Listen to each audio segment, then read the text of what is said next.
శుభోదయం. ప్రియమిత్రులారా, ఈ ఉదయకాల దైవ ధ్యానమునకు స్వాగతం పలుకుతూ ఉన్నాను.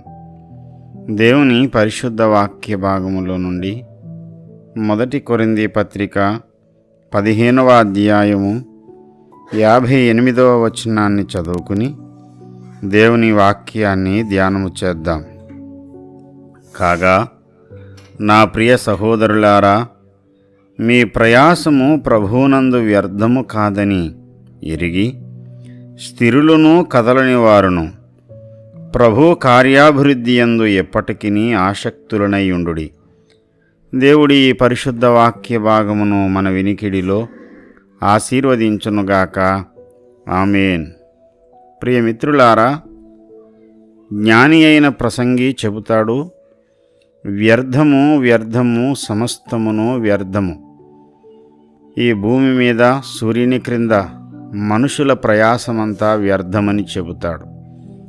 అంతేకాదు, తాను జీవించిన జీవితకాలము, తాను చేసిన పనులన్నిటి వలన కలిగిన ఫలితార్థము, తన యొక్క ప్రయాసము, తను చేసిన పనులన్నీ కూడా వ్యర్థము వ్యర్థము సమస్తమును వ్యర్థము అని జ్ఞాని అయినటువంటి సొలొమోను ప్రసంగి గ్రంథంలో చెబుతాడు.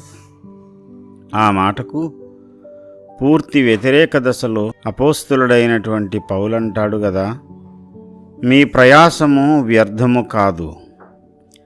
ఈ భూమి మీద మానవులుగా మనము ఎన్నో కార్యములను గూర్చి ప్రయాసపడుతూ ఉంటాం. ఎన్నో విషయాలను గూర్చి మనం ఆలోచన చేస్తూ ఉంటాం. చాలామంది తాము పడిన ప్రయాసంతా వ్యర్థమైపోయి ఫలితమేమీ కానరాని పరిస్థితులలో దుఃఖముతోనే, వేదనతోనే జీవితాన్ని ముగించేవారుంటారు. ఈ భూమి మీద నరుని యొక్క ఆయుష్కాలము వ్యర్థము కాకుండా ఉండాలి, అర్థవంతంగా ఉండాలి అంటే ఆ ప్రయాసము క్రీస్తునందు ఉండాలి అనే విషయాన్ని మర్చిపోకండి. ప్రభు కార్యాభివృద్ధి కొరకు మనం పడే ప్రయాసము, దాని కొరకు ఖర్చు పెట్టే ధనము, సమయము, బలము ఇవేవి కూడా వ్యర్థము కావు అనే విషయాన్ని మనం మొదట గ్రహించాలి. ఈ భూమి మీద మనం జీవించే జీవితకాలంలో అందమైన భవంతులు కట్టుకుని ఆహ్లాదకరమైనటువంటి జీవితాన్ని జీవించాలి అని అనుకుంటాం. కానీ వీటన్నిటినీ విడిచిపెట్టి వట్టి చేతులతోనే ఈ లోకము నుండి వెళ్ళిపోవలసి వస్తుంది. అవును ప్రియమిత్రమా, మరి నీ ప్రయాసం అప్పుడు వ్యర్థము కాలేదా? వ్యర్థమే అయిపోతుంది. కాబట్టి నీ ప్రయాసము వ్యర్థము కాకుండా ఉండాలి అంటే అది క్రీస్తు ప్రభువు కొరకు చేసిందై ఉండాలి. ఈ భూమి మీద మనము జీవించిన దినాలన్నిటిలో కూడా మనం చేసే ప్రతి పని కూడా క్రీస్తు కొరకు మాత్రమే చేద్దాం. నువ్వు ఇల్లు కట్టుకో, ఉద్యోగం చెయ్యి, వ్యాపారం చెయ్యి, వ్యాపార లాభాలు సంపాదించు, వీటన్నిటినీ ప్రభు కొరకు మాత్రమే ఖర్చు పెట్టు, ప్రభు కొరకు మాత్రమే చేయడం ప్రారంభించు. క్రీస్తు కొరకు నీవు చేయడం ప్రారంభిస్తే నీ ప్రయాసము ఏమాత్రము వ్యర్థము కాదు. ప్రియమిత్రమా, నీకు బహుమానం తప్పకుండా దక్కుతుంది.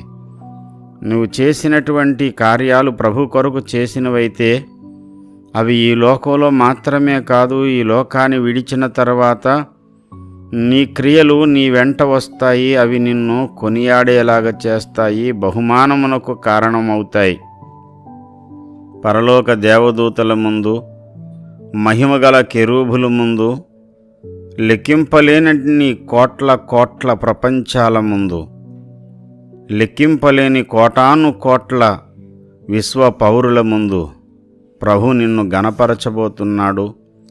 నీవు పడిన ప్రయాసకు మించిన, నీవు ఊహించని ప్రతిఫలము దేవుడు నీకివ్వబోతున్నాడు.